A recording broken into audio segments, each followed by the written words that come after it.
Good afternoon. We'll call the Interim Retirement and Benefits Committee meeting to order. Committee Secretary, will you please call the roll? Senator Steinbeck,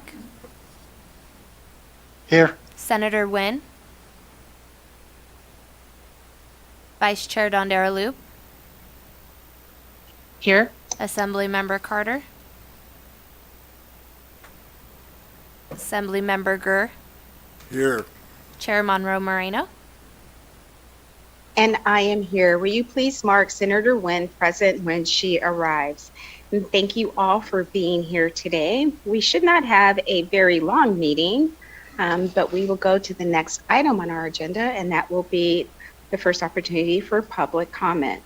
And if you'd like to call in to make public comment, I ask that you call 888-475-4499. Our meeting ID for today is 868-0000-9277. Then please press pound. And we will start with public comment.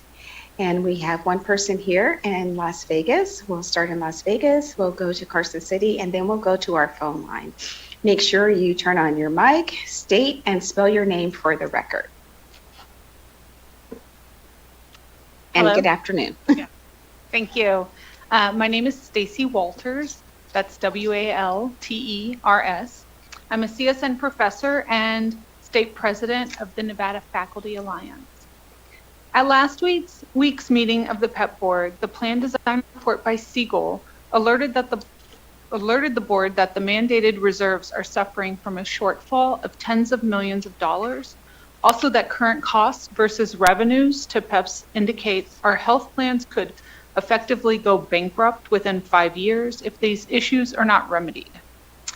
The proposal on the table to PEPs is to raise employee premiums by an average 84% across the plans next year, fiscal year 27, to restore mandatory reserves without being sure at all that rising costs will be adequately covered. Note that the PEP board had already voted to approve an increase in out-of-pocket maximums by $1,000 for individuals and $2,000 for families at the December meeting. Now under consideration is an increase to increase these maximums even further next year by $2,000 for individuals, plus even more for families. We believe that such drastic premium increases will cause a financial shock to many faculty and staff, especially those junior level professors and entry level classified staff with lower tier incomes, and will erode efforts over the past 3 years to address an understaffing crisis across state agencies. Those who can least afford it will pay even more, especially the state employees with acute medical issues or those who suffer from chronic illnesses. We ask this committee to request of the PEP board to phase in more modest premium increases, to commit to not raising out-of-pocket maximums and any more than they already have. For PEPs to do a deep dive study to determine how this situation happened, with the goal to recommend long-term solutions to address revenue shortfalls that includes sharing the cost increase burden with the next biennium's budget from the state. Thank you. Thank you. Seeing no one else here in Las Vegas for public comment, we'll go to Carson City. You can go ahead. Thank you. Good afternoon. Chair Monroe Moreno, Vice Chair Dondera Loop, and fellow committee members. My name for the record is Terry Laird, T-E-R-R-I-L-A-I-R-D. I'm the Executive Director for RPEN, the Retired Public Employees of Nevada. We represent nearly 7,000 dues-paying members throughout the state and have done so for nearly 50 years. We, along with our Public Employee Coalition, have had concerns in the past about the ever-increasing contribution rates facing active employees in the Public Employees Retirement System, PERS. This situation has been addressed since the last IRBC meeting, but unfortunately the formula used to eventually lower rates may not help existing employees for several years. It's also noted in today's report from PERS that they have hired more workers in recent years, which does have a positive impact on contribution rates. Additionally, it appears PERS is having more success with investments using a slow and steady approach, and we congratulate PERS on these successes. Turning to the Public Employees Benefits Program, PEB, the picture's not quite as rosy. During the PEB Board's January 15th meeting, everyone agreed PEB is facing a fiscal crisis due to a depletion of excess reserves, leading to higher than anticipated rates for actives, something many can ill afford due to excessive rates from previous years. No action was taken, but there will be a special meeting next month to address rate setting, which could require legislative intervention sooner than later. At that meeting, Laura Rich, a current board member and former PEB executive officer, mentioned that PEB's actives must be given more precedence over retirees in any fiscal considerations. Even though retiree health reimbursement arrangements haven't been raised in about 10 years and are currently $13 per month per years of service, the maximum being $260 for 20 years of service. All this as retiree health care keeps going up for folks who are no longer working. PEB retirees, as many on the committee may recall, had their world turned upside down in 2010 when they were moved out of PEB into a then unknown Medicare exchange, leaving millions of dollars in excess reserves on the table then. So now PEB faces another fiscal crisis and retirees could be shortchanged again. This concerns us very much, and we hope an increase in retiree HRAs can once and for all be addressed at the next legislative session, if not sooner. Our lobbying efforts to do so at the last session failed. Thank you. Thank you. You can go ahead. Good afternoon, Kent Irvin, ERVIN. Nevada PERS had another good investment performance year and the best actuarial valuation in years. A problem is that current statutes do not allow contribution rates to go down when actuarially indicated. But that's a good, fixable problem to have. Employees' contribution rates at Nevada PERS are the highest among state pension plans nationally, and they should not be kept unnecessarily high. On the other hand, the Public Employees Benefits Program is experiencing a fiscal crisis and potential future insolvency, according to its actuaries report this month. The PEB board is meeting again on February 18th to consider additional employee premium increases and benefit cuts for 2027. Placing the full burden on employees must be avoided. It took several years for the deficient reserves to develop. It would only be prudent to replenish the reserves gradually over 3 or 4 years. For the past several years, employee premiums and out-of-pocket expenditures have been about 34% of total plan expenses, with 66% provided by employer contributions. A greater share of the cost should not be placed on employees. If contingency funds are not available for FY 2027, then at least the 2027 budget process for the next biennium needs to provide recovery funding. In the meantime, the Public Employees Benefits Program needs to be held accountable. We appreciate that the new PEB administration is being more transparent, but solutions require that the legislature fully understand how PEB got to this crisis point. That includes state allocations that systematically fall short of trends in healthcare costs, apparent delayed or missing revenue remittances, and a broken rate-setting process resulting in mispriced plan options. If PEB is not fully forthcoming, a legislative audit could be enlightening. Thank you. Thank you. You can go ahead. Perfect. Good afternoon, Chair Monroe Moreno and members of the committee. For the record, Tess Opferman here on behalf of the AFSCME retirees. Opferman is spelled O-P-F-E-R-M-A-N.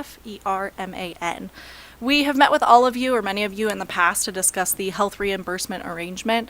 This is something Terry Laird already talked about. Retirees receive $13 per month per year worked for a maximum of $260 per month. So this HRA is used to cover Medigap plans, Medicare B premiums, dental and vision, and prescription drugs. Unfortunately, this amount has not increased in about 10 years, and as we know, costs have increased.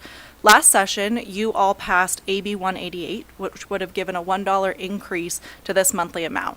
Many of you on this committee worked closely on the issue, and we are sincerely grateful for those efforts. Unfortunately, as we know, that bill was vetoed, and we're left at square one. So I want to give you a quick sense of the numbers. The average Medigap plan used by PEB Medicare retirees is $150 per month. The average Medicare D drug plan is $26 a month. Medicare B premiums are $205 per month, and that's for the lowest income retirees. PEB dental is $53 a month. That all totals $434 a month, which means Medicare retirees receiving the maximum of $260 a month are still paying around $174 a month out of pocket. Those are all some estimates that we've come up with. In contrast, a pre-Medicare PEB retiree with 20 years of service is paying $18 per month for the CDHP plan or $54 a month for the low-deductible PPO, both of which include dental. Additionally, the PEB plans likely have better benefits than the average Medigap plan. However, as I'm saying, these are some estimates, so to get a real sense of the cost, we've asked PEB to conduct a study to more closely look at what Medicare retirees are paying and how their benefits compare to non-Medicare retirees.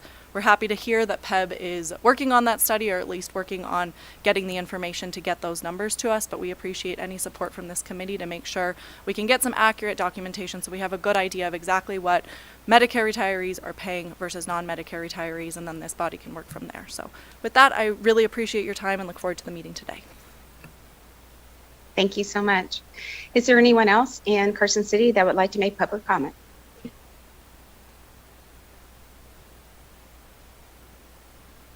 Not seeing anyone approach the table, we'll go to the phone lines. Do we have anyone joining us by phone that would like to make public comment at this time? Thank you, Chair. If you would like to provide public comment, please press *9 now to take your place in the queue. Again, to provide public comment, please press *9 now.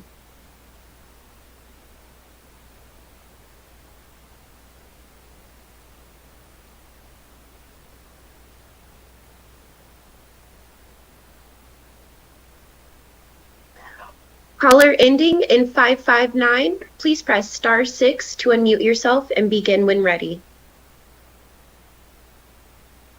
Hello, my name is Rochelle Basson, Bassen. I'm calling on behalf of the vote to increase premiums and other cost savings for PEB. And I would like to state that I understand we're in a budget crunch and trying to come up with the most appropriate balance, but I would like you to please consider the long-term cost-saving measures that can be implemented. For example, looking at income-based premiums, as well as other states are starting to implement a system in which they are cutting out PMBs, and that is true to take on, but using like a state-implemented PMB system might significantly decrease costs after multiple studies have shown that they are siphoning off dozens to hundreds of millions of dollars from state funds. So please consider doing a commission study and looking at saving from that pathway. Thank you. Thank Chair, you. we have no additional callers for public comment at this time. Thank you so much. We will have one more opportunity for public comment at the end of today's meeting. And with that, we'll move on to the next item of our agenda, and that is the approval of the minutes from the December 17th, 2024 meeting. Members, I hope you have an opportunity to review those minutes. Are there any comments, suggestions, or corrections to the minutes? Not seeing any, I'll accept a motion to approve. So moved. We have a motion from Senator Don Darrell Loop. A second? Second. We have a second from Assembly Member Carter. Any discussion on the motion? Not seeing any. All in favor, please say aye. Aye. Any opposed? And the motion carries.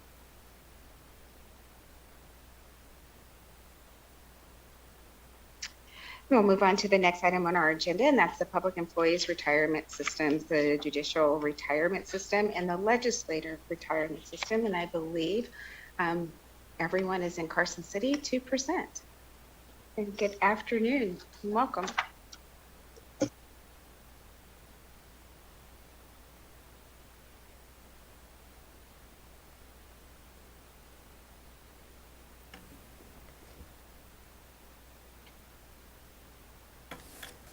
You can start whenever you're ready. Good afternoon, Madam Chair, members of the committee. I'm Tina List, the Executive Officer of the Public Employees Retirement System.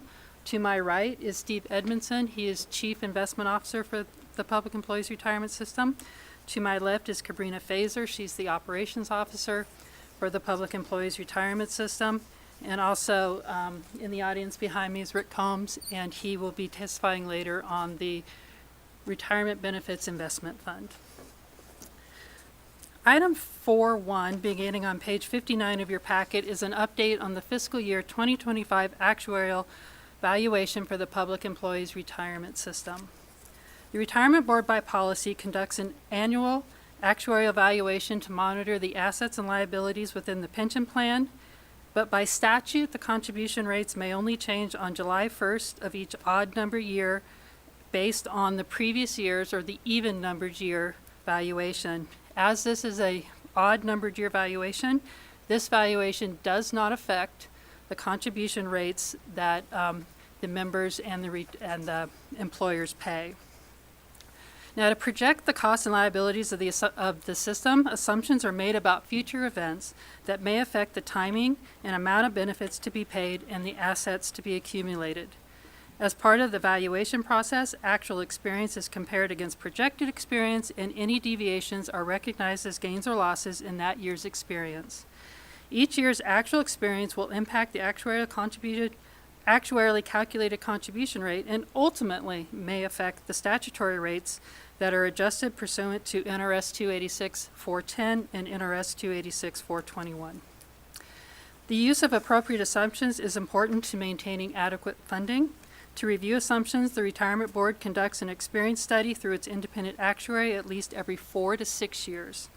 The last experience study was conducted in 2021, and the contribution rate changes as a result of the assumption changes from that study have been fully recognized in the rates that the members and the employers are paying. The next experience study is scheduled to be conducted in 2027. The charts on page 62 and 63 show the changes to active members in the regular and police fire funds. The 2025 valuation shows an overall increase in active members from 115,765 to 120,362. Total salary for the fund as a whole increased by approximately 12.3%. The regular fund active membership increased from 102,308 to 106,541, while the police fire active membership increased from 13,457 to 13,821. Rate payroll increased by 12.45% in the regular fund and 7.25% in the police fire fund. The charts on page 64 contains information on the retiree membership and average monthly benefits. Page 65 contains information on all benefit recipients broken out by service and disability retirees, beneficiaries, and survivors with the average monthly benefits. The actuarial return on investments was 10.12%, creating an investment gain this year. Due to the 5-year smoothing process, the regular and police fire funds have gains not yet recognized of $2.1 billion in the regular fund and $640 million in the police fire fund. This is compared to $1.5 billion and $474 million last year. The regular fund had an actuarial loss from total plan experience. On the economic side, the losses were primarily due to contributions less than expected and individual salary increases higher than expected, which was partially offset by the investment gains. The police fire fund had an actuarial gain from total plan experience due to investment gain partially offset by contributions less than expected and individual salary increases higher than expected. The total fund had a small loss on mortality, with the regular fund having a small gain and the police fire fund having a small loss. Both funds had a small loss on post-retirement increases.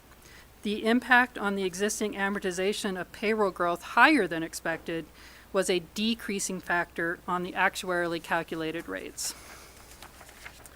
The charts on page 66 and 67 show the actuarially calculated contribution rates for 2025. As this is a non-rate setting year, these calculated rates do not impact the statutory contribution rates. The 2025 valuation rates are lower than the current statutory rates. It's approximately across the 4 different plans, the employer pay, the employee-employer pay. It's about a total of 1.5% approximately across those 4. But as the statute requires the actuary employer pay rate to be at least 2 percentage points lower than the current rate before the contribution rates will decrease, there would have been no change to the statutory rates had this been a rate-setting year.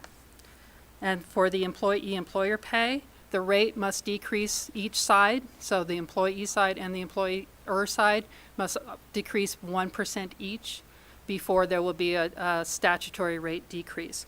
So while these calculated rates are good news, they would not have triggered a contribution rate decrease for the employers and the employees. However, the ultimate impact to the statutory contribution rates won't be known until we have the fiscal year 2026 valuation, which sets the rates or determines whether those rates will move. The chart on page 68 shows the change in the actuarially determined rates broken down into experience categories to show the causes of rates increases and decreases.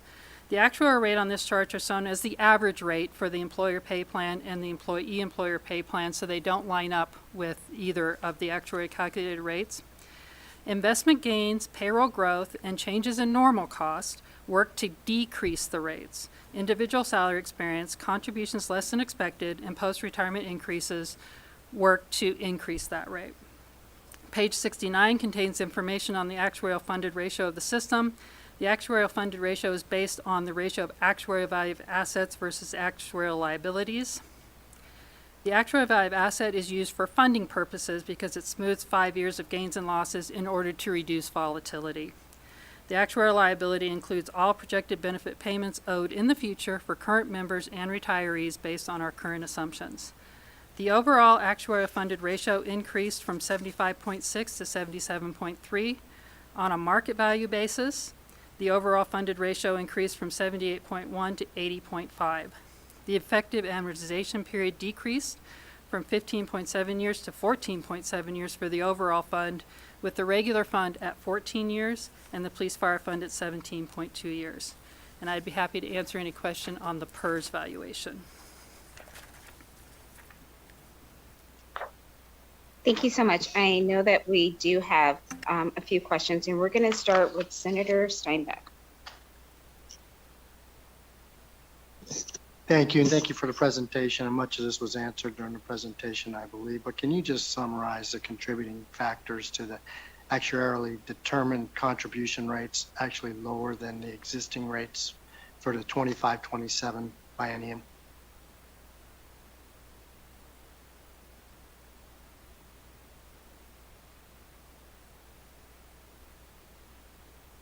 Tina List for the record, to the chair and then to the senator.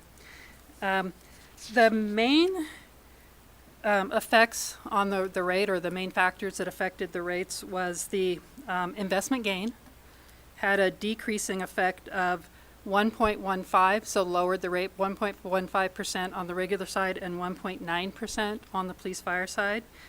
The effect of amortizing our unfunded liability over a bigger payroll, so the fact that our payroll grew by significantly more than we assumed also had a large effect on those rates. It lowered the regular rate by 1.41% approximately, and the police fire rate by 0.9%.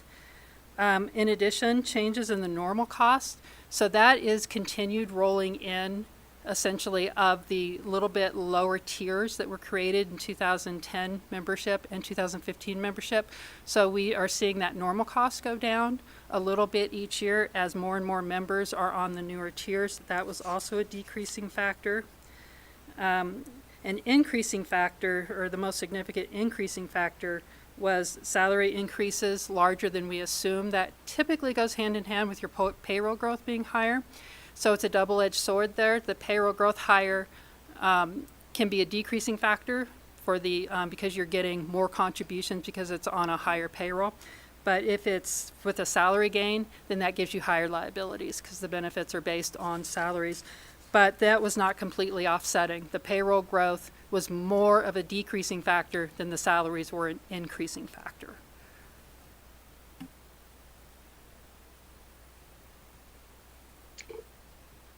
Thank you. Are there any other questions on this item before we move on? Not seeing any others, we'll move on. You can continue.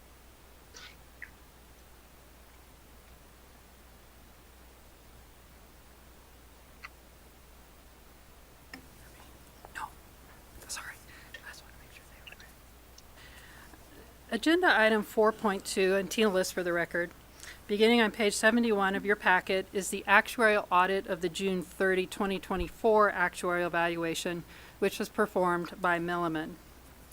Pursuant to the board's monitoring and reporting policy and consistent with fiduciary principles, PERS retains an actuarial firm to perform an actuarial audit at least once every 10 years. Prior to 2025, the most recent actuarial audits were in 2018 and 2010. The board opted to obtain an actuarial audit in 2025 of the 2024 PERS actual valuation so that any relevant recommendations would be incorporated, if necessary, into the 2025 valuation and before the next rate setting valuation in 26 and the next experience study in 2027. We thought this was a good timing because of the significant changes that had been made in the 2021 experience study, that it was a good spot to go ahead and have an actuarial audit on the last valuation that set statutory contribution rates. The actuarial audit was performed by Milliman, an actuarial firm extremely experienced in performing audits of similarly situated public pension plans. Milliman and their assigned staff had never performed actuarial work for PERS prior to this audit. The audit focused on the following areas: to determine if the retained actuary's valuation procedures are technically sound and based on generally accepted accounting actuarial standards, determine if the methodology used by the retained actuary to validate and normalize census data is technically sound and based on generally accepted actuarial standards, determine if the retained actuary's determination of demographic and economic assumptions are reasonable and based on generally accepted actuarial standards, determine if the actuarial cost method and actuarial asset valuation method used by the retained actuary are reasonable, including whether different methods may be more appropriate, determine if the retained actuary's valuation results can be verified, so including verification of the mathematical calculations and verification of the plan liabilities and assets are being appropriately valued. The conclusion of the audit is as follows. Based on our review of the census data, experience study documents, and actuarial valuation report, we believe the June 30, 2024 actuarial valuation for Nevada PERS is reasonable, based on reasonable assumptions and methods, and the report generally complies with the actuarial standards of practice. So in other words, Milliman gave a clean audit. As for the actuarial value of assets, Milliman found the calculations to be reasonable and the methodology to be appropriate and in compliance with the actuarial standards of practice. As for the liabilities, Milliman independently calculated the normal cost and actuarial liabilities of PERS for a individual sample set of participants as well as for the entire plan. Milliman found that all significant benefit provisions were being accounted for in an accurate manner, the actuarial assumptions and methods are being applied correctly, and their liability replications closely match those of the retained actuary. So based on the conclusions of this audit, no method or assumption changes needed to be incorporated into the 2025 valuation, nor will any such changes be necessary prior to the 2026 rate setting valuation. Milliman did provide some observations and recommendations that will be considered either during the next experience study process or as improvements to the reporting that would not impact the results of the valuation. And I will briefly summarize those recommendations. Milliman had a recommendation in the area of member data for what we call the spouse option benefit provided to members of the Police Fire Fund. For those retired on or after July 1st, 2011, the actuary applies an assumption for who will receive those special death benefits. However, prior to June 30, 2011, there was no such assumption. So we have a group of retirees from July 1st, 1981, when the benefit was put in place, to June 30, 2011. If they retired during that date, the liability of, if they had a spouse that qualifies for this benefit, that is valued once the spouse starts receiving the benefit or upon the passing of the retiree. After 2011, an assumption was put into place, so those are essentially more pre-valued. And so the recommendation was that the actuary consider an assumption for that pre-2011 group. This recommendation will be considered as part of the next experience study to determine if that is indicated. However, this is a closed and declining group, and the actuary does not anticipate that this would have any material change or that it would be a significant change in the valuation. Milliman also had a recommendation regarding refundable employee contributions for inactive non-vested members being included in the plan liabilities for purposes of calculating contribution rates. This will also be considered as part of the next experience study. This is a very small amount that would not impact the calculated rate. I will also note that these contributions are included in the net pension liability for the purposes of GASB 67. Milliman had a recommendation for the retained actuary to consider enhancing the actuarially determined contribution calculation process to address the timing lag in changes to the contributions under the statute. This recommendation will be considered during the next experience study process, but also must be analyzed in accordance with the statutory requirements. The statute requires contribution rates to change in the odd number calendar year based on the even numbered calendar year valuation. This is what creates that timing lag. And so if we were to consider rolling it forward, we need to analyze that within the statutory confines. But also the actuary does not believe this would have a significant impact. And the Milliman did determine that, of course, we are picking those up then on the next year valuation. So those are liabilities that are being picked up. It's a timing lag that's being picked up. This would just be picking it up essentially a year earlier. Milliman also had some recommendations regarding context for assumption changes in the period of data for the experience study. These again will be considered for the experience study in 2027. But in summary, the actuarial audit was really a clean audit and validates the results of the 2024 evaluation, but we also feel it gave us some valuable observations or recommendations to consider. And with that, I would take any questions on the actuarial audit. Thank you so much. We do have a question or two. We'll go to Assemblymember Carter. Thank you very much. Yeah, you addressed a lot of the questions that came up and you addressed most of them. But what actions, other than just considering, is PERS going to take in response to those findings and recommendations presented? You addressed the rolling amortization and stuff, but there were several others. I just want to be assured that you're addressing all of them. Tina List for the record, to Assemblymember Carter. So the two most significant, I would say, recommendations, neither of which we think would have an impact on the contribution rate, would be the valuation of the spouse option. And we are starting to run the data. That takes essentially to run that data and then to send it to the actuary. We're doing that now so that they can make some sort of assessment as to what impact that would have. The issue there is going to be, we would need to be able to determine of those retirees between 1981, 2011, who retired as unmodified, who retired with a spouse at that time, and whether or not that spouse is still living. So there may be some data limitations from the early 1980s as to that, but we are starting to look at that already. So we certainly will make sure that that is fully analyzed to make sure that that is not having any impact on the contribution that we feel needs to be picked up now. The other issue that I think is really the only other one that has much significance is the contribution timing lag. So that year, so the rate is determined as of June 30 of the even numbered year.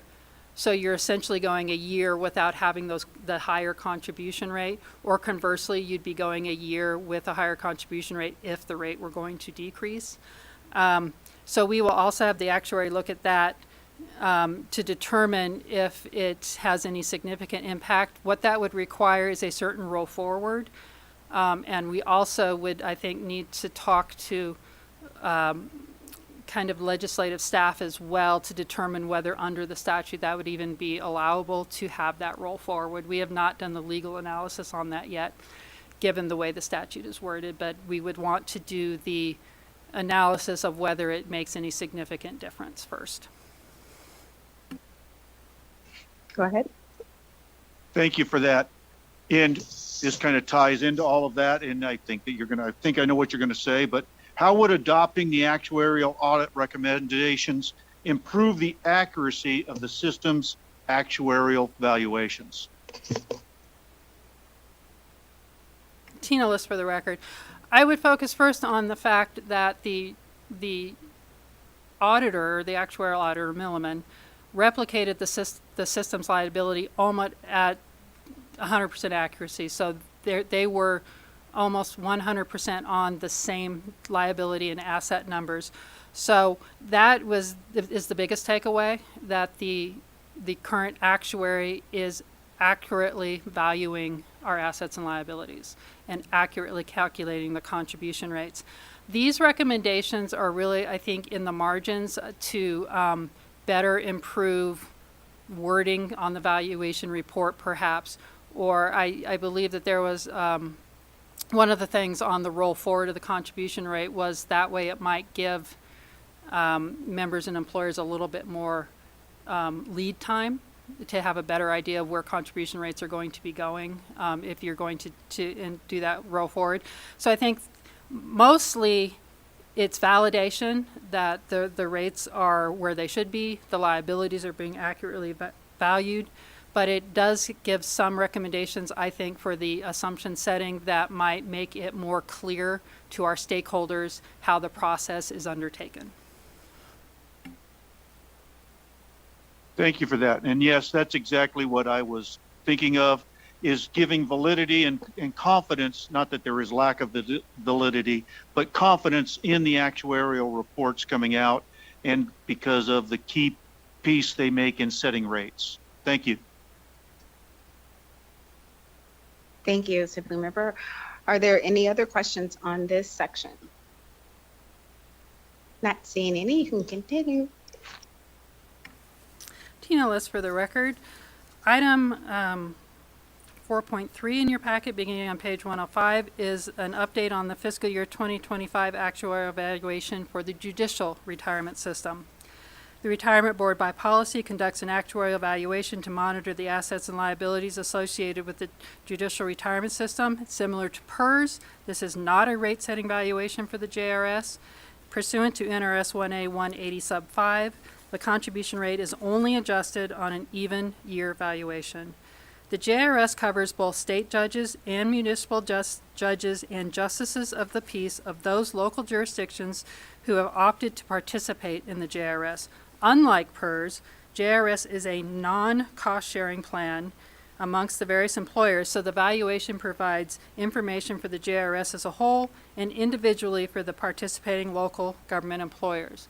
So this valuation calculates one rate for the state and then individual rates for each city or county that participates in the judicial retirement system. Pages 107 and 108 in your packet show demographic information for both state and non-state judges. Generally, membership and payroll in this fund are fairly stable. Variations in membership and payroll tend to be only when a JRS judge is replaced by a judge participating in PERS and vice versa. Page 109 shows benefit information for both state and non-state retirees. The number of state retirees increased from 63 to 66. State judge total benefit payroll increased from 6,996,123 to 7,402,707, with the average monthly benefit increasing from 9,254 to 9,347. Page 110 shows contribution requirements for the state judges. The state contribution rate consists of a percentage of pay for the normal cost and administrative expenses and an amortization payment that is paid as a lump sum by the AOC. The actuarial rate from this valuation is 24.07 for normal costs and administrative expenses, which is 0.18% lower than the current statutory rate. Just as with PERS, this valuation does not impact the statutory contribution rate for JIRS or the amortization payment. The amortization payment was calculated at $1,281,196 compared to the current statutory payment of $1,716,852 from the prior year. Page 111 shows the contribution requirements for local jurisdictions in aggregate. The actuarial funded ratio of the JRS in aggregate increased from 94.9% to 98.8%. The funded ratio on a market value basis increased from 99.6 to 105.1%. The unfunded actuarial accrued liability decreased from $10.9 million to $2.7 million. The funding surplus on a market basis is $11.3 million compared to an unfunded liability of $0.8 million last year. The JRS has approximately $14 million in unrecognized investment gains.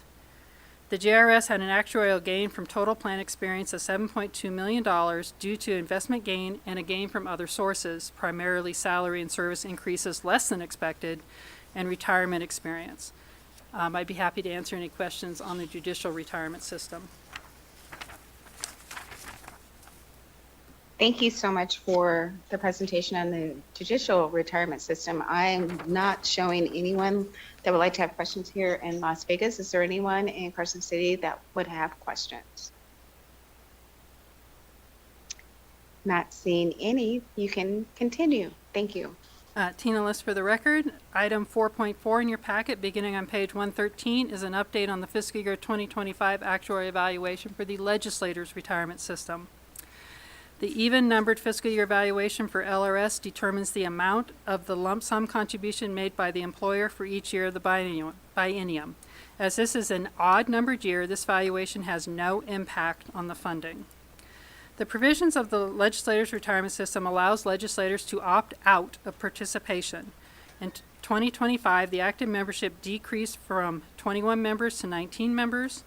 The number of retirees decreased from 54 to 53. While the number of overall beneficiaries, which includes survivors, decreased from 69 to 68. The average monthly benefit increased from $472 a month to $491. The actuarial funded ratio of the system increased from 104% to 107.5%. The funded ratio on a market value increased from 109.4% to 115.3%. The funding surplus on an actuarial basis increased from $202,242 to $373,159. Under the board's funding policy, a surplus has a longer amortization period than does an unfunded liability. This year, the LRS experienced an overall experience gain primarily due to investment gains, partially offset by losses from mortality and contributions. The legislator's retirement system has approximately $384,000 in unrecognized investment gains. And I'd be happy to answer any questions on the legislator's fund.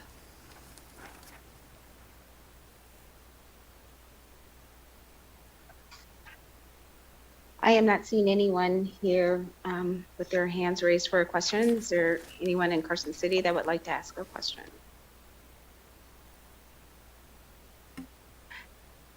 Tina, before you move forward, just out of curiosity, for the legislator's retirement, when was the last time you had a new legislator or a new enrollee in this program? Because now that we have term limits, and we didn't have that for so long, are you seeing any newly electeds actually enrolling in this retirement system? Tina List for the record. I do believe we had some enrollments from last session. I will also note that a legislator who is an active member of PERS, when they're elected and if they take a leave of absence from their employment, then they have the option of paying the difference and having service in PERS. So that would be one reason why that member might not participate in the legislator's retirement system. But I do think we have had some new enrollments, not a lot, but some each legislative session. Thank you for that. Thank you for that. Not seeing any other questions, you can continue.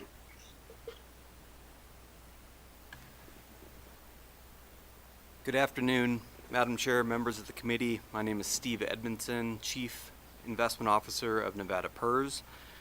My report today includes an update on the status of the investment programs for Nevada PERS, legislators, and judicial funds. Beginning on page 119, the page titled Investment Results, which summarizes investment performance for all three funds for various time periods through the 2025 fiscal year. The first column on the left reflects results from the most recent fiscal year, which represented another strong year of investment performance for Nevada PERS.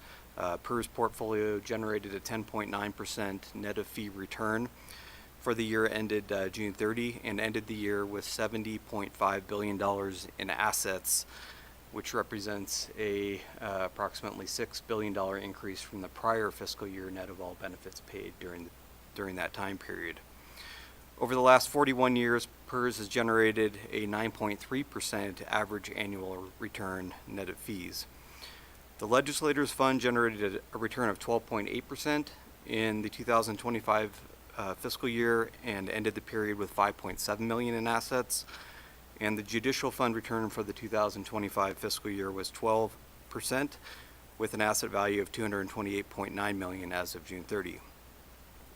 The following page, titled PERS Annual Performance, details PERS investment returns for each of the last 41 fiscal years.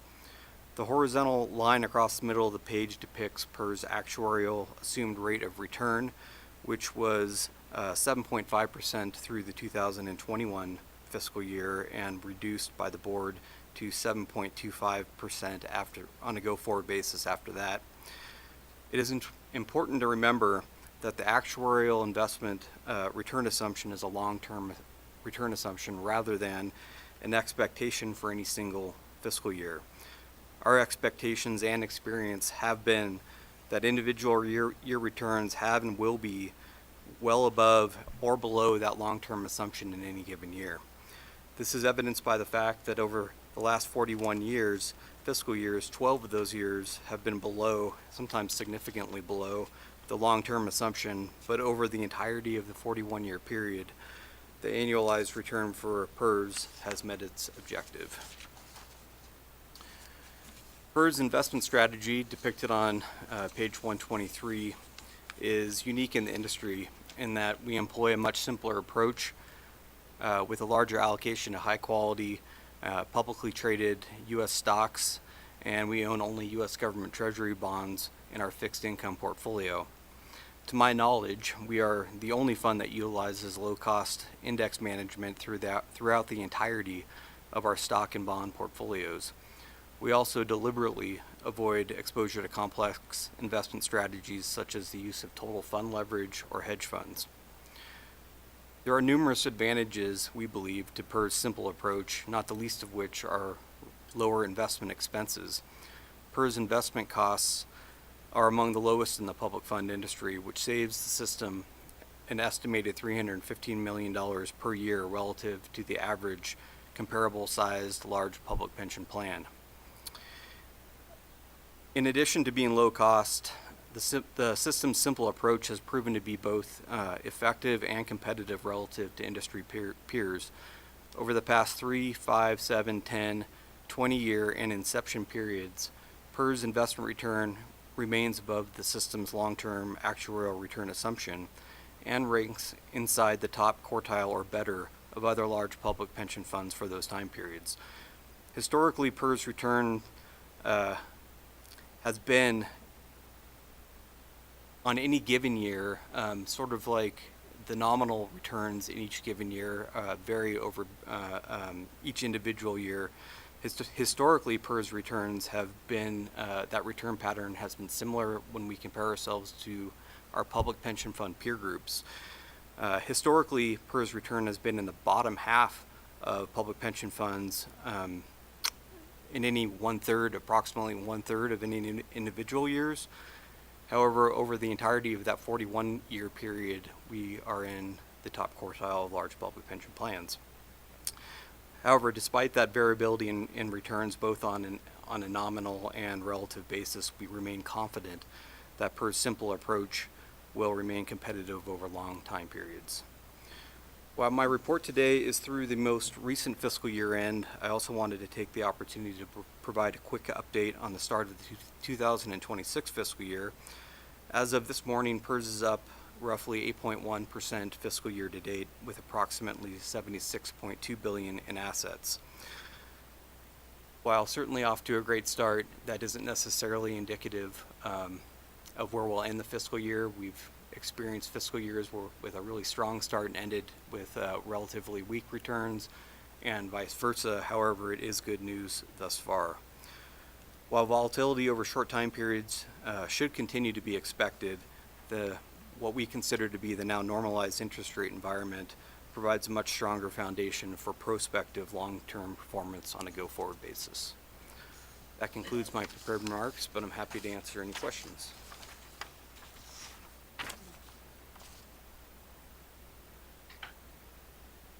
Not seeing any questions here. We always hear comments from the public that PERS isn't solvent. PERS is going to go broke. We should look at different funding mechanisms for retirement.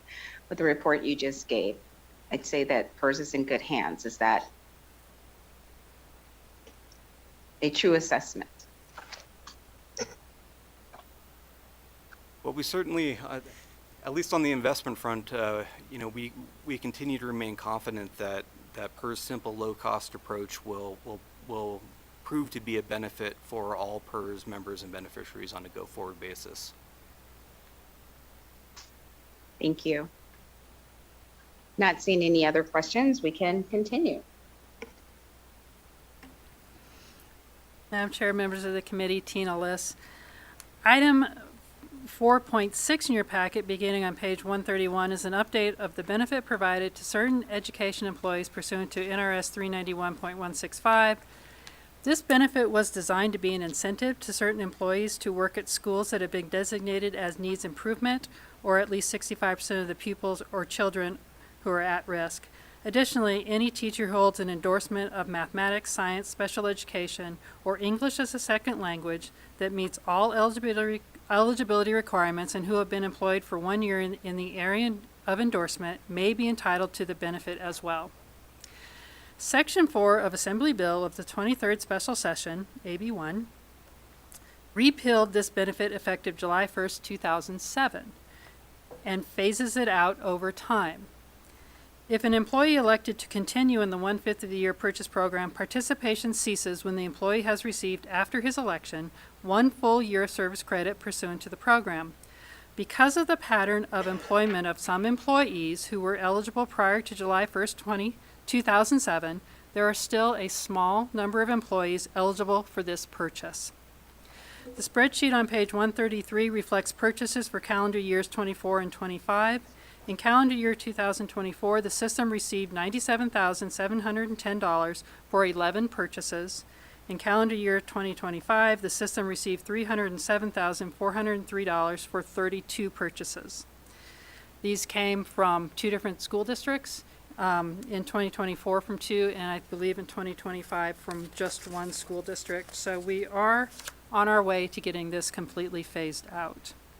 Since inception, the system has received $149,438,642 for 41,879 purchases. I'd be happy to answer any questions on the 5th of the year purchase. Members, are there any questions? Not seeing any, you can continue. Tina Liss for the record. Item 4.7, beginning on page 135 of your packet, is the memorandum outlining PERS current reemployment restrictions and the critical labor shortage exemption from those reemployment restrictions. Also included with the memorandum pursuant to NRS 286-523 subsection 6 is a report on the compilation of the forms received from each designating authority that has designated a position as critical need position effective during the period July 1st, 2023 to June 30, 2025. Assembly Bill 488 in the 2009 legislative session significantly restricted the use of critical labor shortage exemption from PERS reemployment restriction. First, it declares that the policy of the state is to ensure that the reemployment of a retired public employee pursuant to this section is limited to positions of extreme need. It requires employers who seek to declare a position of critical need make that determination based upon the appropriate and necessary delivery of services to the public. It requires employers to hold a hearing in an open public meeting and make findings to support the designation. They then must file a report with the system as to the findings, and the system then prepares a report for this committee on a biennial basis. The critical labor shortage provisions in AB 488 were scheduled to sunset on June 30, 2015. Senate Bill 406 of the 2015 session removed the sunset. Effective for the period July 1st, 2023 to June 30, 2025, 484 positions were declared as critical needs by 71 employers, including 17 positions designated by the state, 375 positions by school districts and charter schools, 21 positions by counties, 56 positions by hospitals, 8 positions by cities, 1 position by a fire protection district, and 6 positions by other types of districts. Designations are valid for 2 years and then must be redesignated to remain in effect. The designation of critical need is position-driven. It is not driven by the individual. Therefore, one position designation, for instance, a special education teacher at a school district, may have a number of different employees under one designation. In addition, a designated position is not necessarily filled with a retiree. Starting on page 138 is a listing of all positions designated as critical needs that were still effective during the period of the report, along with the original date of designation. I'd be happy to answer any questions.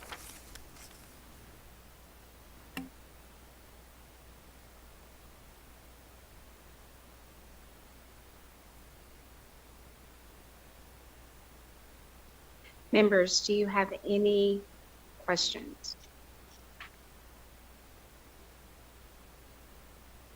Not seeing any here in Las Vegas, and not seeing anyone raise their hand in Carson City.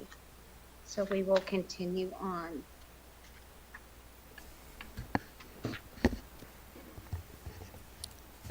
Hello, Madam Chair, members of the committee. For the record, my name is Rick Combs, COMBS. I'm the contract administrator for the Retirement Benefits Investments Fund. Item 4.8 on your agenda is a status report on the administration and investment of the RBIF. The report appears on page 153 of your meeting packet. The Retirement Benefits Investment Fund was created by the 2007 legislature to provide an option for PEB and local government entities to use for the investment of funds that they set aside for the payment of other post-employment benefits to their retirees. Other post-employment benefits would be any benefits other than retirement itself, and primarily our insurance, life and health primarily. The fund is only an option for PEB and local governments, and currently 12 local government entities are participating in the fund. In FY 2025, the investment returns for the fund were 11.7%. The balance in the fund at the end of FY 2025 was $928.8 million. Since the inception, the fund's annual return has averaged 7.7%. Since our last status report update, there have been no changes in the administration of the fund. The administration's contracted out while the legal, investment, and accounting services are provided by PERS staff. The services provided by PERS staff and the contract costs are paid from the fund as allowed by statute. Be glad to answer any questions if you have them.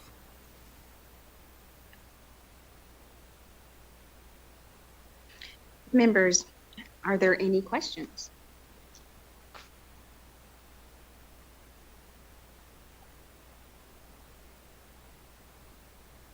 Not seeing any questions from anyone here in Las Vegas, and no hands raised in Carson City. Committee Secretary, will you please note for the record that Senator Nguyen has joined us? Thank you so much, and we can continue on. Good afternoon, Madam Chair and members of the committee. For the record, my name is Cabrina Fazer. I'm the Operations Officer for the Public Employees Retirement System of Nevada. We'd like to provide an update on the status of the new pension administration system, PARIS. Work began with the software vendor Tegrit Software Ventures on February 22nd of 2021. Data cleansing efforts have been ongoing since 2019. In preparation of the new PARIS system, 99.996% of the data from our current system has been converted to the target staging database. Several milestones were accomplished since the last IRBC meeting, such as daily bridging from PARIS to the Carson system, as well as programming, testing, and workflow development for retirement benefit processing. This includes the core functionality of disability, quadros, benefit estimate requests, direct deposit, and tax withholding processing. Our first group of employers transitioned reporting their monthly retirement reports in the PARIS system in February of 2024. This past year, we are pleased to report that all employers are now reporting in the PARIS system. However, our last employer to transition was in July of 2025. This was months after our targeted date to have all of those employers transitioned, which was February of 2025. With all employers transitioned, we have moved our employer advisory group meetings from monthly to bi-monthly. This group has been a beneficial resource for communication and collaboration. In addition, we have received positive feedback from the employers who have transitioned to the PARIS system. Staff is very pleased with the progress of the pension administration system at this stage of the project. The collective project team collaborates well and produces high-quality work, which has provided opportunities for improvements to processes and efficiencies. To complete the remaining deliverables and deliver the continued quality and integrity of this project, the Retirement Board authorized the change request for the timeline and payment schedule at their September 2025 meeting. This changes the final deployment date from June of 2026 to January of 2027.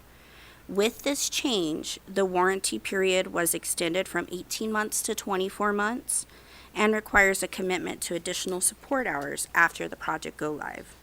Any unused hours will roll over to the following year. There is the possibility that after go live, we may need some revisions or additional programming. Those costs would be added to our next biennial budget. The overall goal of this project has always been to create a modernized user interface with an enhanced functionality for our members, retirees, and public employers. Those are my prepared remarks, and I am available to answer any questions the committee may have regarding the pension administration system. Thank you so much for your presentation. And we do have a few questions. We'll go to Senator Dondero Loop. Good afternoon. I just have a couple clarifying questions, please. I was wondering if you could tell us what contributed to the delay in the completion of the pension administration system replacement.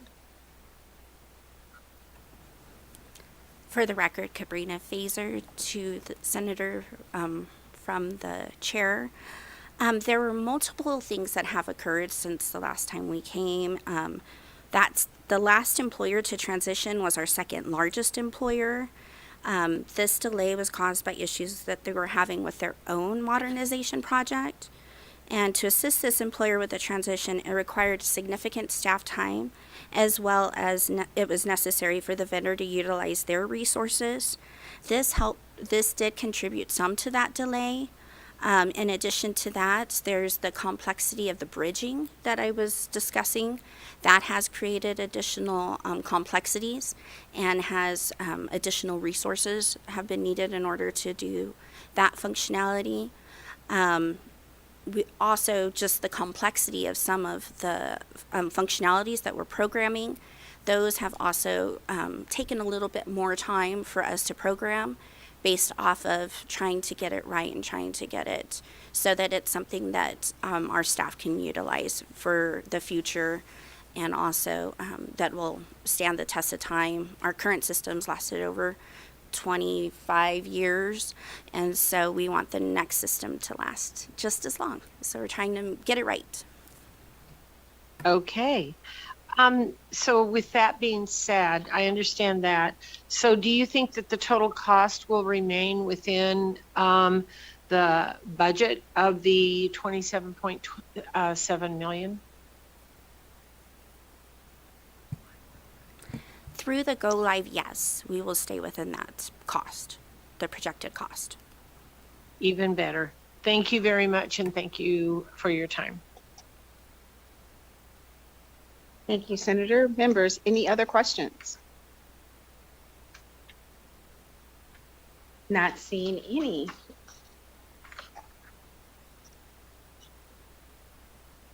So I will say thank you.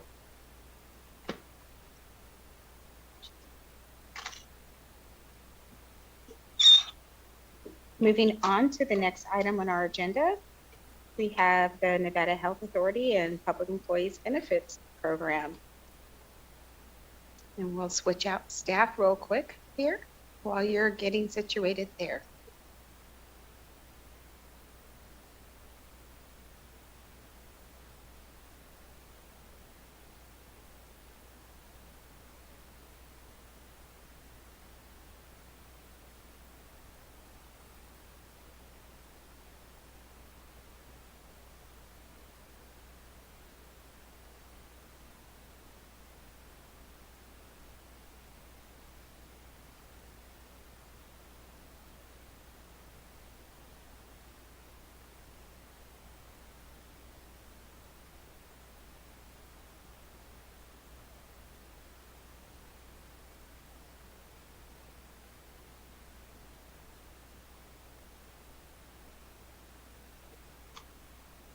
We are ready here. Are you ready there in Carson City?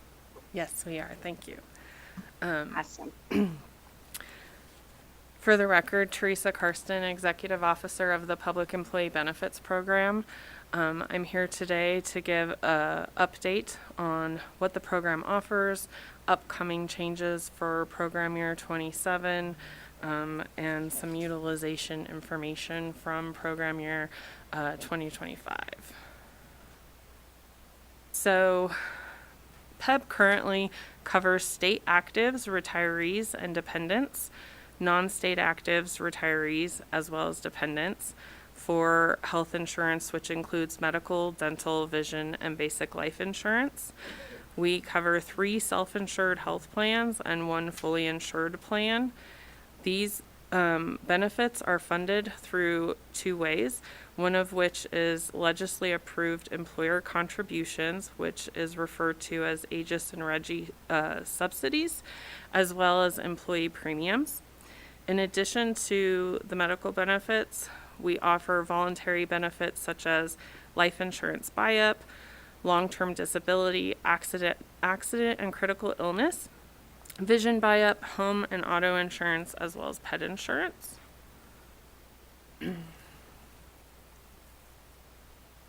The first self-funded plan that we could talk about is the consumer-driven health plan. This is the high deductible health plan that qualifies per IRS requirements for health savings accounts or are HRA eligible. Next is the exclusive provider plan. This plan is offered in the north. The network is in the north. These rates are blended with the HMO rates. The plan acts as similar as possible to the HMO, but they are not the exact same plan. But they do have the same premium. And then the last self-funded plan is the low deductible co-pay plan, which has a statewide and nationwide network. It currently is a no deductible plan, but in the future will likely be a small and lower deductible. And then finally, the fully insured plan, and what that means is that the HMO is paid administrative fees and they pay the claims. PEB does not pay the claims. Is the health maintenance organization in the South offered by Health Plan of Nevada. And then for our retirees, the Medicare retirees and their Medicare eligible dependents are offered plans through the exchange, and in addition receive health reimbursement arrangements based on years of service. I'm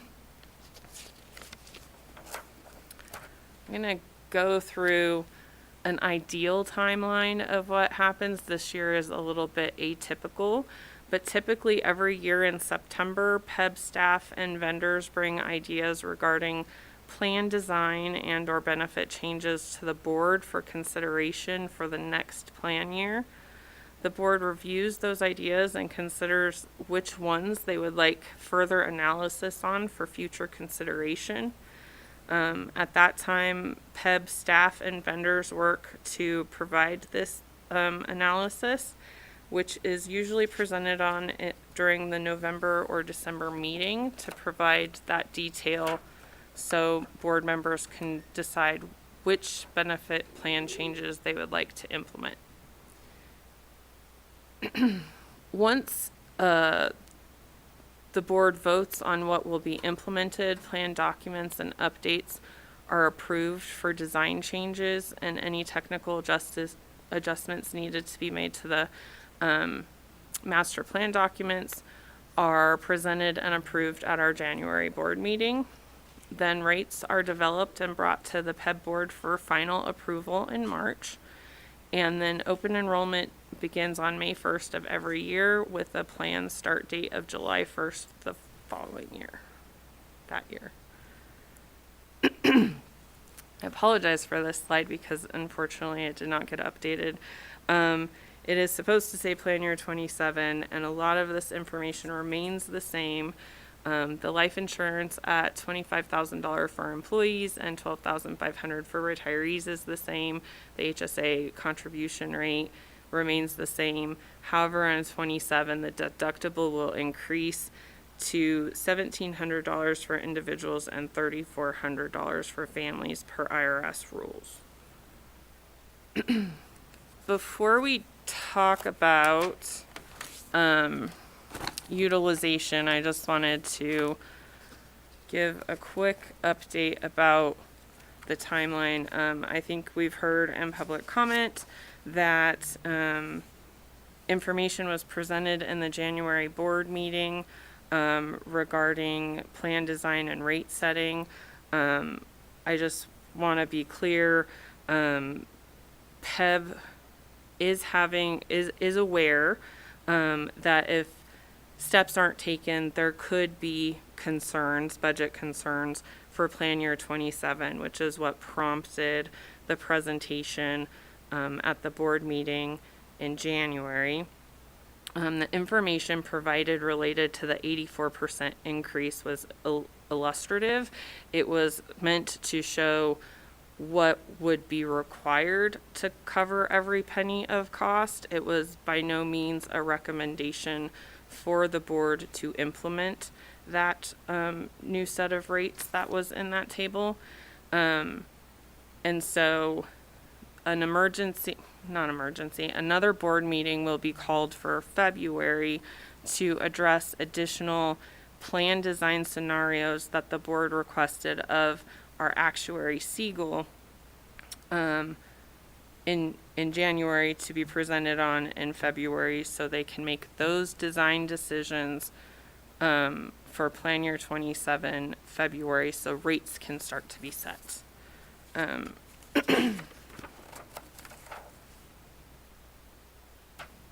So right now we'll go through a little bit of the utilization that occurred in 25, starting with the consumer-driven. Can I just interrupt you for a Yes. second? So I just want to make sure that I understand you correctly and the other members do. So what you're saying is what was presented was a hypothetical scenario that reflected 1 year of corrections. if there were no additional plan design changes. Is that correct? Correct. It was a hypothetical? Yes, it was But a not hypothetical. actually where we're at. I think what was trying to be communicated at that board meeting was that there have been years where the rates were not reflective of the utilization costs or the trends in increased medical and pharmaceutical care.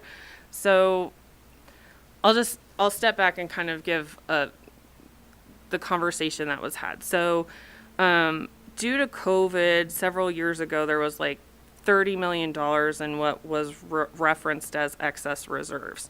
And through previous PEB board decisions, there were HSA and HRA awards to all plan members, and in addition to that, a buy down of member premiums with remaining excess reserves. And that happened for about a 3-year period with no changes in benefit to offset the costs or the inflation that was occurred. Once that money was depleted, the board continued to select low premium rate options rather than return them to what would have been appropriate to continue to cover the costs of the program. And so that's really put PEB in a position where there are more expenditures than there are revenue dollars coming in. And so during the January board meeting, there were slide presentations based off of what plan year 26, which we're in now, should have looked like with the rates versus what the rates were that were voted on. And then for plan year 27, what those should look like without any additional subsidy. And again, as a reminder, in 27, the AGIS contribution or subsidy decreases a bit. And so that was the intention of those slide presentations, was to prompt discussion between board members of what could be done instead, what information they wanted to be reviewed in order to move forward.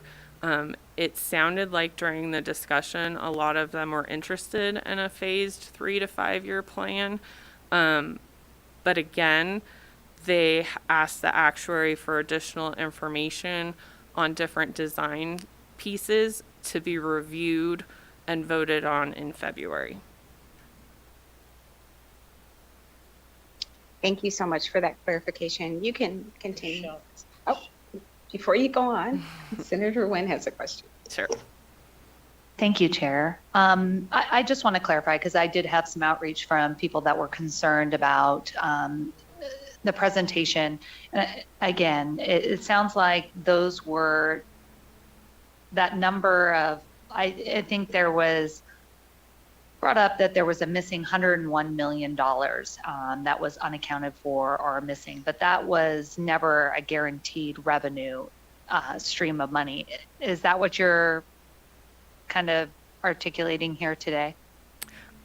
So I think that's a different point, but it's definitely one to be addressed. And so I think that what PEB was budgeted for was based off of projections. And because we're funded based off of employer revenue and premium revenue, the only way for us to bring in revenue is based on actual numbers.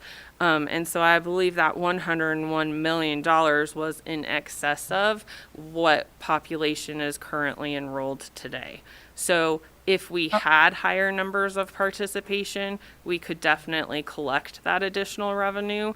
That would give us the authority to bring that in, but our participation is not at that level right now. So those numbers were more planning ceiling and not confirmed missing money. Correct. Okay. Thank you. Thank you, Chair.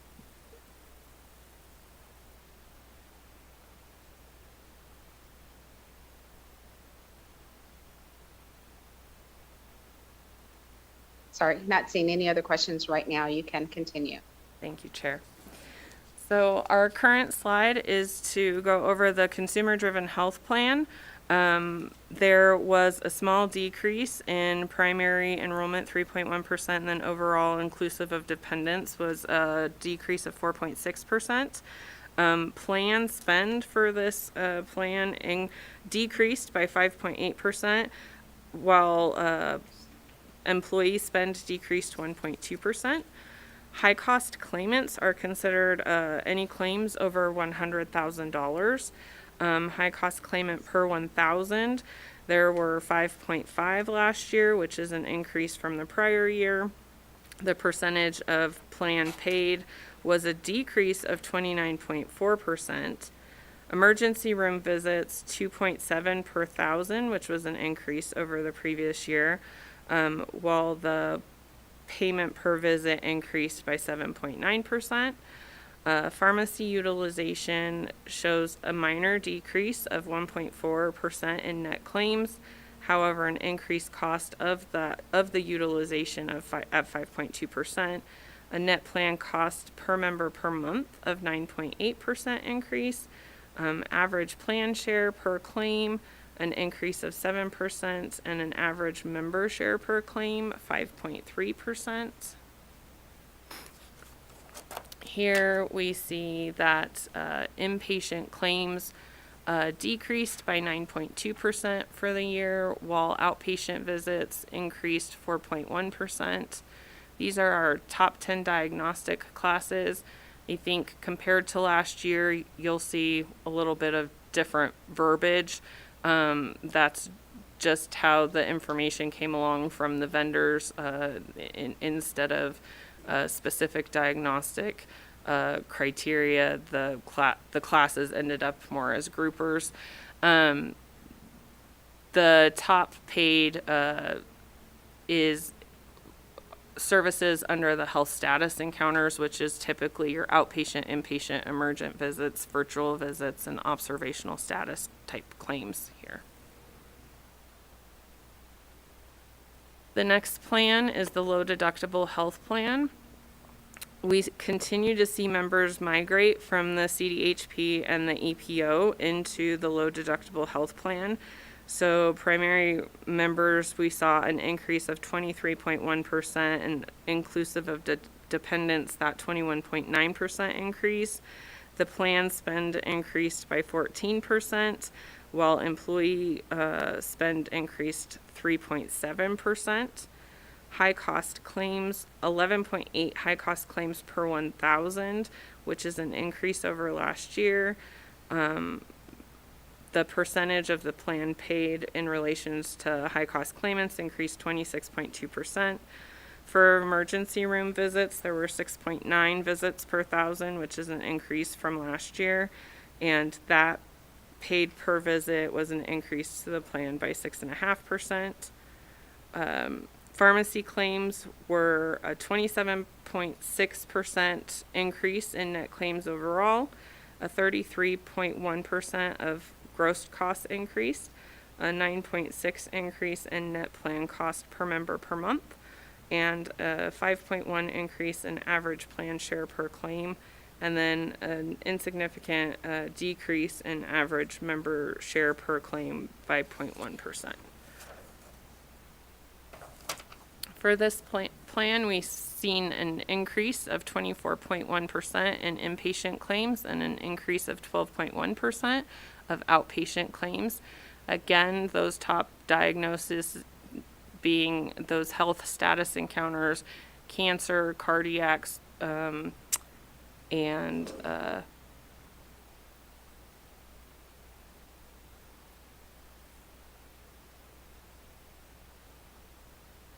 oh, this isn't the slide I was thinking of. And so those are the top 10 diagnostic class criteria for LTPPO. The exclusive provider organization, the enrollment has decreased 9.2% for primary members, and overall inclusive of dependents 9.7%. Plan spend has increased 13.1% for the plan, and then 4.5% for the employee. 5.4 high cost claimants per 1,000, which is an increase over last year, and an increase of plan paid by 37.9%. 3.8 visits per thousand for emergency room visits, which is a decrease over last year, but the cost of those visits increased 12.4%. The pharmacy utilization shows a 4.4 net claim decrease, a 1% gross cost decrease, yet a net plan cost per member per month of 10.3%, an average plan share per claim of 3.3% increase, and an average member share per claim 4.7% increase. The EPO inpatient claims increased 20.7%, and the outpatient claims increased 12.7%. This top 10 category is a little bit different than the previous couple, as the mental, behavioral, and neurodevelopmental services actually made the top 10 in this category and in our next plan as well. Our last plan, the Health Maintenance Organization, we see a small percentage decrease of enrollment in this plan moving into the LDPPO, 1.3 for individual members and 1.4 decrease overall inclusive of dependents.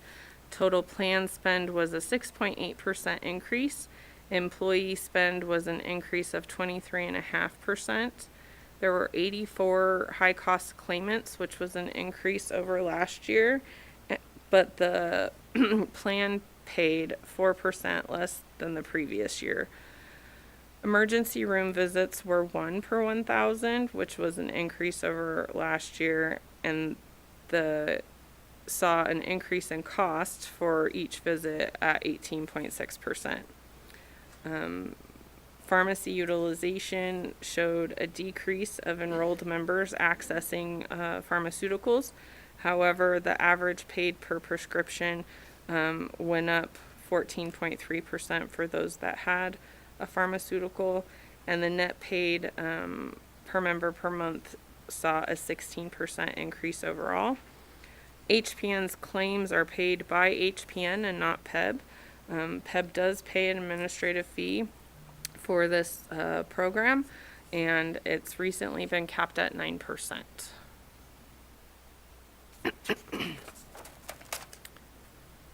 The HMO plan had an increase of 3.5% inpatient services and 18.9% increase in outpatient paid claims. Of this top 10, which seems similar to last year, mental disorders and mental health care remains one of the top 5 conditions that's reimbursed, with the remainder categories showing a little bit different than the groupers and the other programs, but similar conditions that are outlined from the other groups as well. I can stop here for questions if there's questions pertaining to utilization, or I can keep going. We do have one question. We're going to go to Assembly Member Carter. Thank you very much. We're looking at the enrollment trends. Can you discuss how the financial performance of all of the plans, HDHP, low deductible copay plan, EPO, HMO plans, is going to impact rate development and premium setting going forward?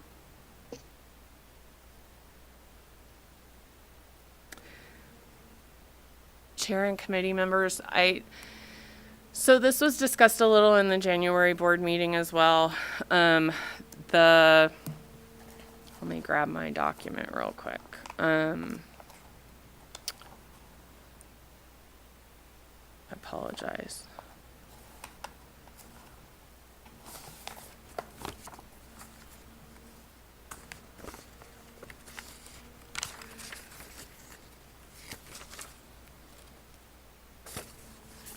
So currently, the only plan that PEB has that is taking in more money than it is expending is the high deductible PPO plan. All of the other plans are operating at a loss. And so, Assemblyman Carter, you are correct. That should be taken into consideration by the board as they develop what those plans continue to look like, and make sure that they are funded, or that the rates are established in a way that supports the number of enrollment that's driving there, right? And I think one of the things that they discussed in January is the plan for the LDPPO with the no copays and the low deductible has driven a lot of members there, but it's not covering the cost of the care that's coming out of that plan. So I do know that that's one of the things our actuary Siegel has been tasked with, is a number of scenarios in how each of those plans get designed, and then how those rates get wrapped around each of those programs to ensure that one plan is not supplementing three, and that they can be funded appropriately to ensure that the expenditures do not continue to come in at a loss.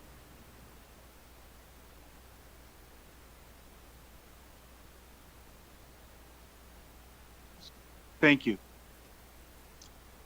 Next up, we'll have Senator Nguyen. Thank you. Just kind of piggybacking off of this, I think I don't know, I struggle with this because you see how PERS has this fiduciary duty and their board has this fiduciary duty. And when it comes to PEB, we don't have that same kind of, I guess, responsibility fiscally to the sustainability of this long-term fund and the decisions that are being made in there. Can you kind of get into, I guess, some of the, it seems like these high deductible health plans are subsidizing all of these other plans. And so year-to-date deficits for certain plans, I guess, what are the long-term viability of these EPO and HMO plans? Are they fiscally and financially sustainable on their own, or are they completely reliant on these high deductible plans? Chair and committee members, I thank you, Senator Nguyen, for the question. I think that's exactly what the board is trying to understand. I know when the former executive officer was here last year, Celestina Glover had a similar question at that time, and she had basically said that that PEB was at that time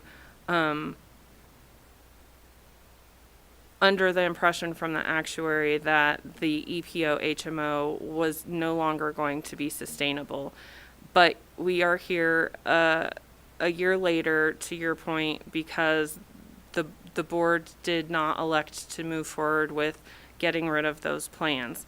I think in the document that I have right here, the CDHP is offsetting a bit, but, this is for like 5 months of the year, so it's not information in its entirety, so it's through November. But it shows that through revenue less expenses, there's a surplus of like 5.4 million of the high deductible plan. But the other plans are operating at a loss of 11.5 million, 6.4 million, 3.4 million. Our overall for that first 5 months of the year is operating at a loss of $16.5 million. So I would say that the way that each of these plans is designed now is not profitable, or even it's not even, right? We can't run even with these. I think that is why the board has requested multiple different scenarios in how we move forward, because we for sure are not interested in increasing premium revenues by 84%, right? That was not a recommendation and nobody wants to do that. But there will have to be some adjustment in the plans that are currently offered. Co-pays, deductibles, max out-of-pockets, because the only way to drive these rates are two ways. It's either through, subsidy revenue or through premium revenue. And then the last thing that they can do is cut benefits. So they need to definitely look at plan design to see what's going to get us through 27, so that when we go to next session, we can definitely have a better long-term plan. But right now we have to operate with the projected revenue that we see incoming, and like I've previously stated, subsidy is supposed to be decreased for plan year 27. So, and we're already operating in the red for 26. So this definitely does need to be looked at. To your point on the fiduciary responsibility, PEB board members do have the same fiduciary responsibility. I will say that there were several decisions over several years that led to this situation. I think the board that's in place now understands where we are. I'm not sure that previous boards had the same understanding at the point in time that they were voting on things. I think we have to be very careful. It's hard to tell members that their costs will increase, and I think there has been historic participation on previous boards where people vote with their hearts. They want to give you the best of benefits for the least amount of costs, and hey, we all want that.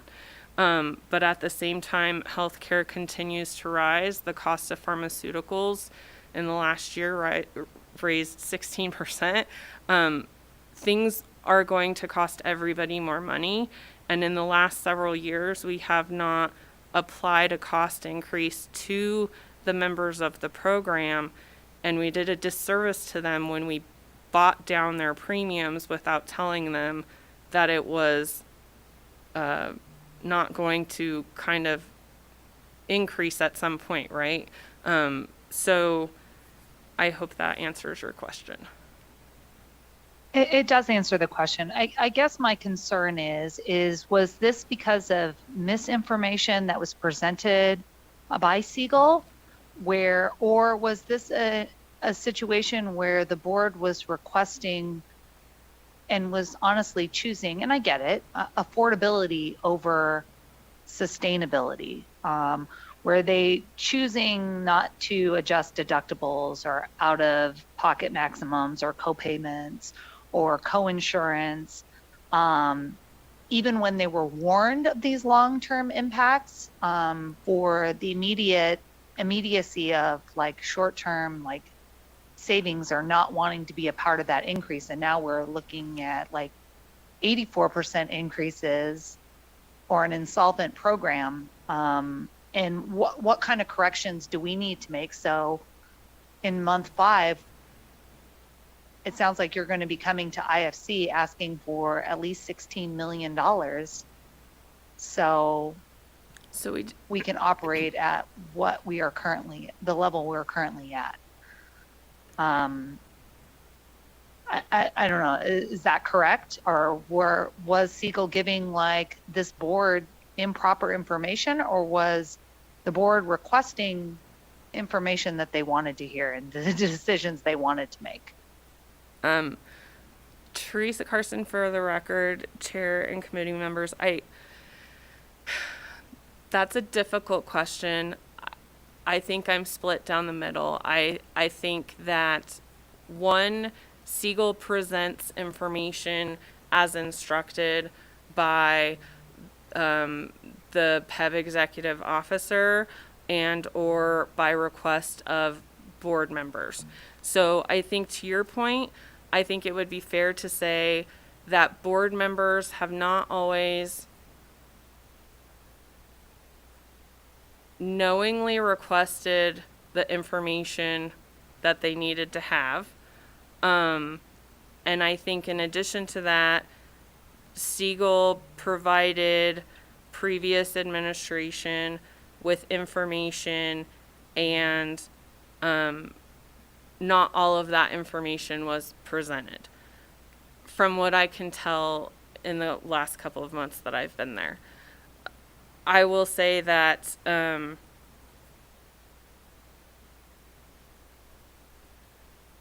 don't want to say that previous administration was policing information, but I think that there was an interpretation of, okay, I received 5 scenarios, 2 of them are in alignment with my budget. I've kind of had a conversation with the chair, so this is what gets presented, the limited number of scenarios, and my recommendation, right? And I wasn't there, so I'm just speaking through a narrative, right? And I think that's what has historically happened. With that being said, I've watched some of those board meetings back on YouTube, and although some board members asked questions, I think at every chance you see, the votes are to keep costs at the largest minimum to the member, and not really reflective of what would balance the budget the fastest, or even a midline of balancing that. And then to your point about coming to IFC for money, PEB does have some reserve accounts. The reserve accounts are not currently funded where they're actuarially required to be. But I think, for the next several months, we have the money to get through. My concern is what happens when the reserves are depleted.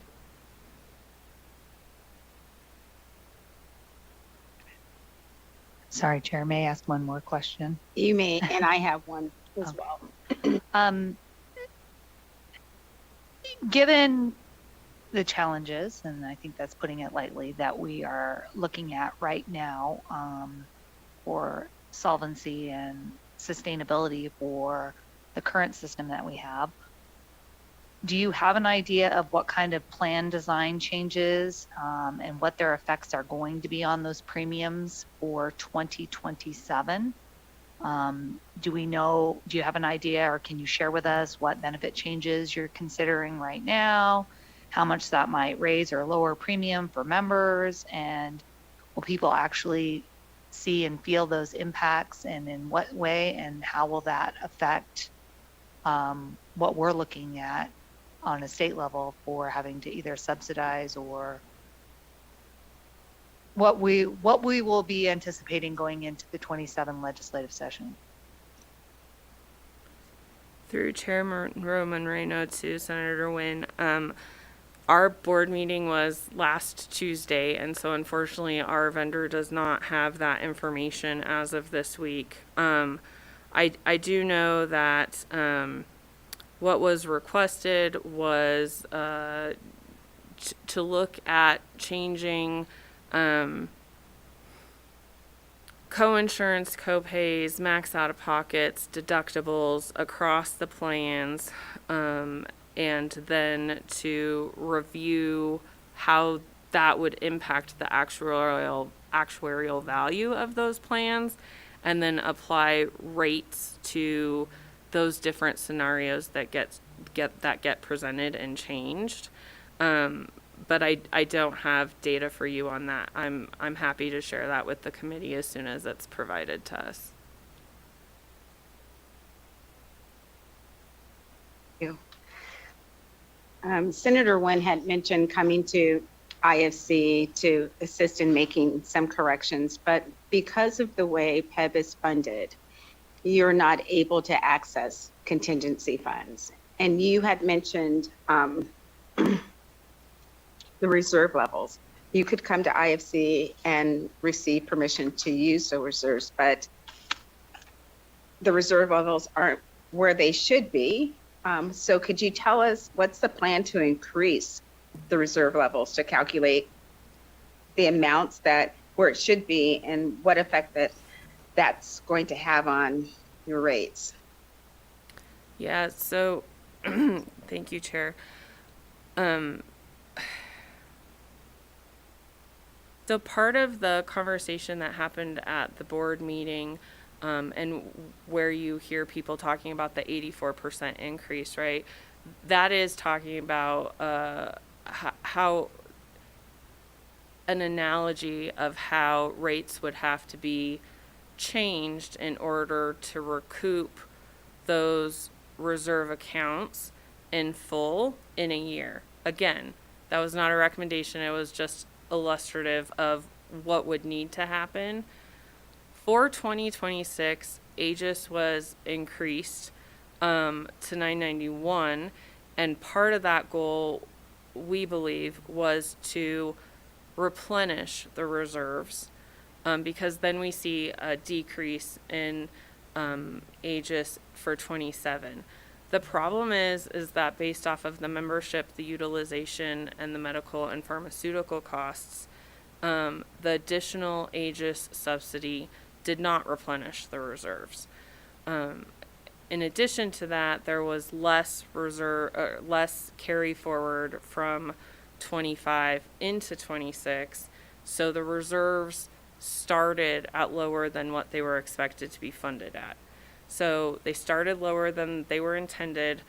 There was not sufficient funding to replenish them with the additional subsidy that was granted for 26. And seeing 27 on the horizon with a decrease in AGIS and knowing that the plans are operating at a loss, which is why the board is trying to get to a plan of replenishing them in a 3 to 5 year period versus in March of 2025, the board at the time approved this year's rates with a 10-year replenishment of reserves, meaning it would take 10 years to replenish the reserves to their actuarially sound rate. Does that answer your question? Kind of, but knowing, I believe it was in 24, you guys swept reserves and you're trying to replenish it, even with a 10-year plan. How are we ever going to get to 10 years the required reserve amount when we're continuously taking money from the reserves to pay for the plan? Chair, I agree with you. I had said at the board meeting in January that I think a 3-year plan might be too long.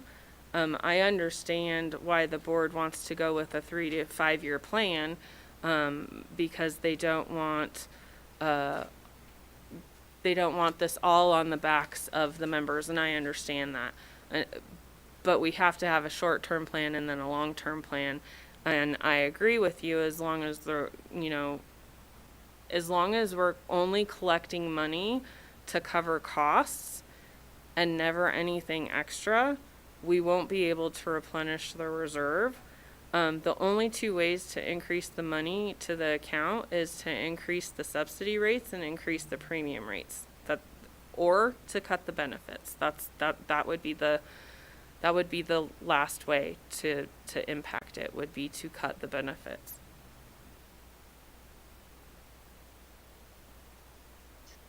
And none of those are ideal solutions, especially for the participants. Correct.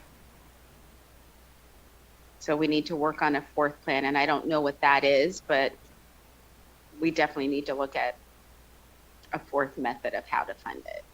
So, and you may have covered this, and if you did, please forgive me. How do you evaluate the projected costs for providing the coverage for each plan when you're determining what that monthly participant premiums should be? Thank you, Chair, for the question. The actuary is determining, claims cost, pharmaceutical cost, trend, and then actuarial plan value to get to the final rates that are presented for membership.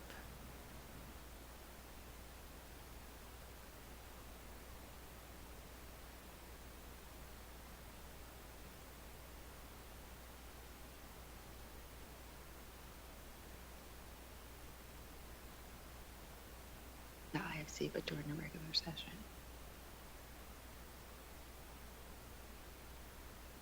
I am asking a question. I don't know if there's something that we can do to find out. Okay.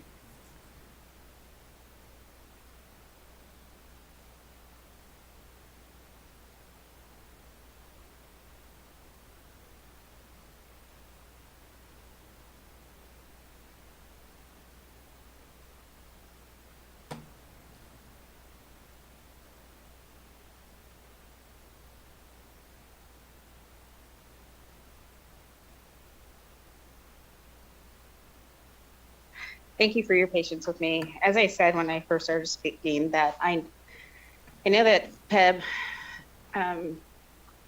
PEB budget is not doesn't get general funds. And my question was, what could we do during this interim, because it's not a general funded program, we can't put contingency funds in it. Is there anything that we could do during IFC in the interim? And I was correct, there is not. There would have to be changes made during the regular legislative session in 27. So it is my hope that this legislative body seriously looks at this and sees how we can make changes to the funding mechanism for PEB, which would be session law, because we just can't do it in the interim. But it is my hope that that next legislative body works with you and your members and the organizations that spoke on this in public comment to come up with a solution that I hope and pray that if passed in the legislative session, it actually gets signed into law, because there were changes during the last session that would have helped with this. I don't believe it would have fixed it all, but it would have assisted in helping with it. So you can continue. That was not a question, more of a statement, and I apologize for that. Thank you, Chair. So our next slide is related to member communication.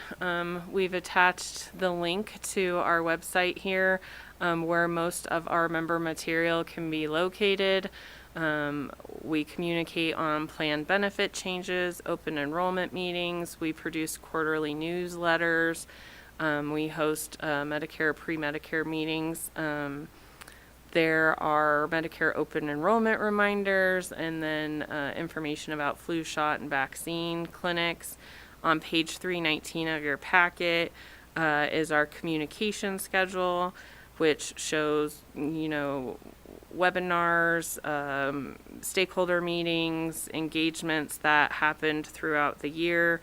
And then lastly, this slide just touches on we communicate with members through email, U.S. mail, and then through our stakeholder groups.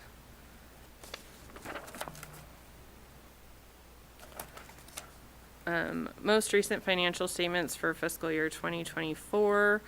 On page 175 of your packet, I believe, the Fund for Public Employee Benefits Program, there is a memo by Ide Bailey describing that the completion of this audit has not started. There's some issues at the state controller's office that has prevented them from completing this, but they do expect to have it out by the spring of 2026.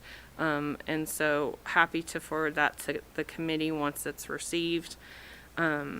Behind those pages are the audit related to the state retirees health and welfare benefit fund. In that document, you will find that PEB received 2 findings. One related to staffing. We contracted Ide Bailey to produce the financial statements, and as part of that, they stated every state agency should be able to produce their own financial statements, and so that in and of itself was a finding. And then related to contributions, they took, I believe, a 28 pay period review of a sample of premiums collected and subsidies collected, and found that Reggie was collected at a lower rate. There was a changeover in the year, and staff did not find that we undercollected for a pay period. So that was also in the finding. Other post-employment benefits is health benefits. So other post-employment benefits, retiree benefits other than pensions. The OPEB evaluation are required every 2 years. The results of the evaluation entered as a disclosure in our annual financial statements. It estimates the total OPEB liability, the portion of the present value, and future benefits for current employees and retirees. The actuarial assumptions taken into consideration, some of which are demographics, turnover, mortality, disability, retirement of members. Nevada has opted for the pay-as-you-go model. This is an unfunded liability. The steps that the state has taken to address and reduce the liability was to change the retirement benefit for those employees hired after 12/31/2011. They may retire with a PEB health benefit plan, but they're not eligible for a subsidy. Then finally, our biennial compliance review. The last review was November of 2024. NRS dictates that an independent biennial review of PEB is held to determine compliance with state and federal law. The review is completed every other year on even-numbered years, and the next review will be completed later this year in 2026. And the last compliance review was presented at the 2024 IRBC. And that concludes my presentation, and I'm available for questions.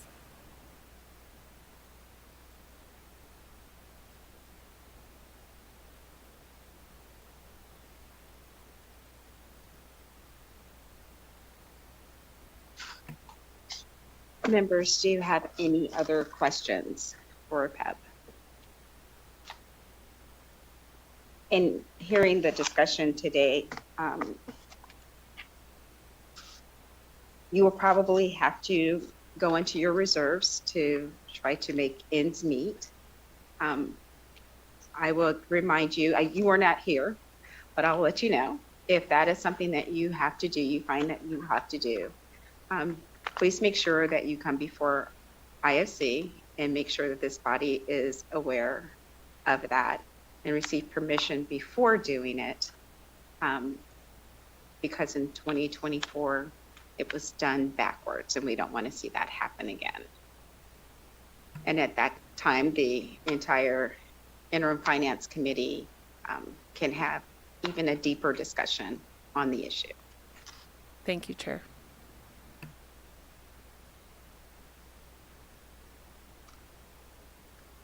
Are there any other questions? Anyone in Carson City?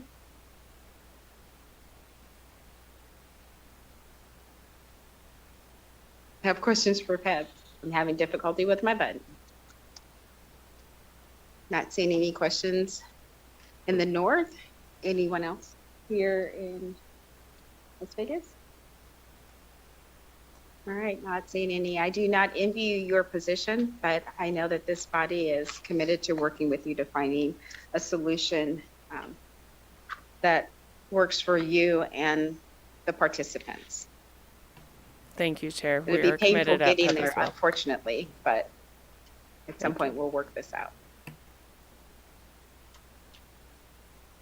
Thank you so much. Members, that brings us up to the last item on today's agenda, and that is our second session of public comment. If we have anyone here in Las Vegas that would like to make public comment, I invite you to the table. And anyone in Carson City, I invite you to the table there. And I'll remind anyone who would like to call in for public comment, our number is 888-475-4499. Our meeting ID is 868-0000-9277, and then please press pound. Not seeing anyone approach the table here in Las Vegas, we will go to Carson City. Thank you, Kent Irvin, ERVIN. Thank you for your questions of PEB. We do appreciate that the new PEB administration executive officer And the newly constituted board is working hard on this, and the board discussions have been much more open and transparent than over the past couple of years prior. Of course, hindsight is perfect, but it's important not to repeat mistakes. Future healthcare costs cannot be predicted exactly, and that's part of what's going on here. I do reject the notion that the past PEB board was intentionally being fiscally responsible just to keep benefits high or premiums down. In the March 2025 rate setting meeting, the board was given only two options from the actuary or from staff. And at staff's recommendations, the board selected the option with the higher employee premiums. That was supposed to save some funds in this fiscal year for the second fiscal year of this biennium, but apparently the costs are now exceeding expectations. The actuary's rate proposals are supposed to cover costs within the projected rates based on all of their assumptions and estimations. And then that sets the total rate. They know what's supposed to come in from employer contributions, and the difference are the employee premiums, and the board has to go with those options. I don't know about discussions internally between previous PED administration and the actuary, whether all the appropriate information was exchanged or not. But I do agree that the board is now being given much more information, and which is what they need to have to do their fiduciary duty. We as Irving, will can you hear work me? with PEB to balance the issues. Thank you.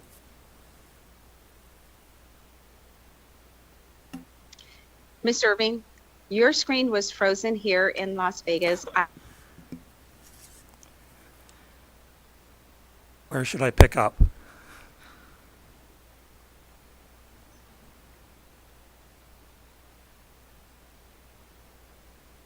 Did we lose them? And we're back. If you could submit that to us in writing, I would be most appreciative. That way you don't have to state it again, and we won't take the chance of losing you again since we've lost you twice during that. Okay, let me just repeat that we do appreciate that the board is being much more transparent and getting more information now, and we will work with presentation. PEB. Thank you. I can see your mouth moving. Thank you.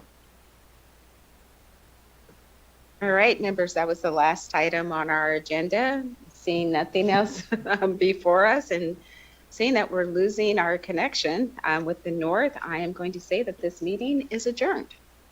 Okay.